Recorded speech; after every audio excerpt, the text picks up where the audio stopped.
eh oui, même toi là, on est tous destinés, on est tous programmés à changer. Voilà. Pourquoi? Je dirais que c'est lié à notre nature intrinsèque, notre nature énergétique. On est des usines énergétiques. Finalement, des usines de transformation, des usines de dissipation des énergies.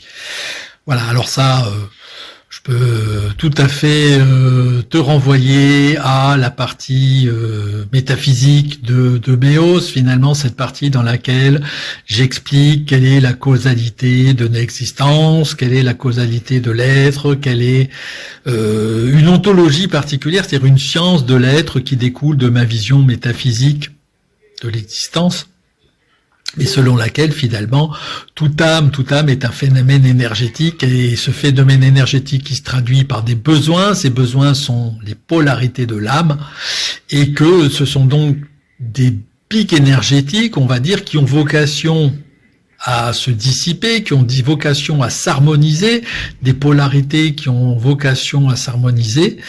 Et pour ce faire, finalement, c'est le parcours de nos vies, Au lieu d'entretenir les tensions artificiellement par nos croyances, par nos conditionnements, par nos comportements compensatoires, avec lesquels, finalement, nous entretenons le manque étant le corollaire du besoin. C'est-à-dire que, effectivement, un manque est un puissant fond, et alimenter un manque, finalement, ça n'est pas nourrir sainement un besoin. Donc le but du jeu est de connaître, d'identifier ces besoins fondamentaux pour les nourrir sainement, de manière à ne plus alimenter le manque, et ce faisant, on participe à l'harmonisation de nos polarités. C'est purement énergétique, et donc c'est là dont découle le discours plus spiritualiste qui confine finalement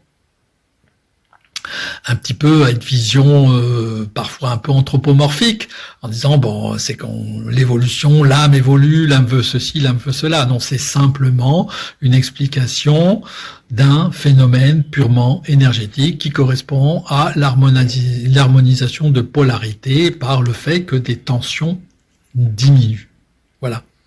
Donc, on est tous voués à évoluer, on est tous programmés pour évoluer, c'est simplement la loi de l'énergétique. L'énergie se dissipe naturellement dans la nature, donc l'énergie se dissipant, on finit notamment à un moment donné par nourrir sainement nos besoins, par réussir à les harmoniser. C'est le parcours d'une vie, c'est le parcours de plusieurs vies, voilà.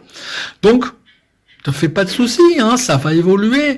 Alors, il est bien évident que parfois on évolue que grâce aux crises. Alors, il est vrai que quand tu malmènes ta barque, il y en a certains qui, à un moment donné, à force d'avoir des systèmes compensatoires qui sont délétères, finissent par mettre un terme à l'expérience, parce que le véhicule tient pas la route, et puis voilà, parce que t'as trop tenu sur la corde, t'as trop entretenu les tensions. C'est pas grave, parce que les polarités de l'âme, elles subsistent, parce qu'énergétiquement, l'âme subsiste, et puis tu vas dans une vie prochaine, effectivement, tirer profit de tout ça pour essayer d'évoluer. Mais bon, ça, c'est la partie purement métaphysique, on aura l'occasion d'en reparler, mais voilà.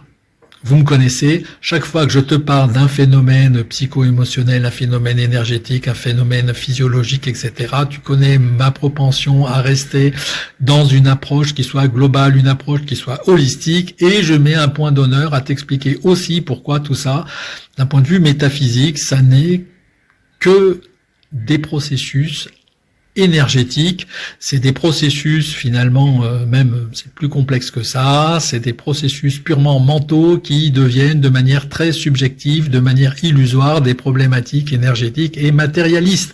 Bon, on aura l'occasion de reparler de tout ça, mais oui, mais tu peux me demander, de toute façon. Bon, déjà, le bouquin, là, sous la vidéo, il y a toujours le lien, et puis, on en reparle. Allez, à bientôt.